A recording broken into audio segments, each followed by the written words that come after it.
Hi, this is Sarah from The Savvy Professor, and in today's video, we're going to talk about fixing the Samsung Stove Machine Error Code SE. But first, what does this error code mean? The error code SE on the Samsung stove indicates a problem with the control board. The following are some of the common causes of this error code: a faulty control board or moisture and humidity. Now, let's look at the best solutions you can apply to fix the error. Check the control board. To replace the control board, use this procedure. Power off the appliance, slide the oven away from the wall, and remove the side panel.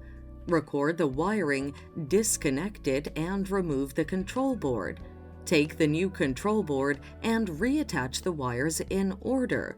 Reattach the side panel and slide the oven back onto the wall.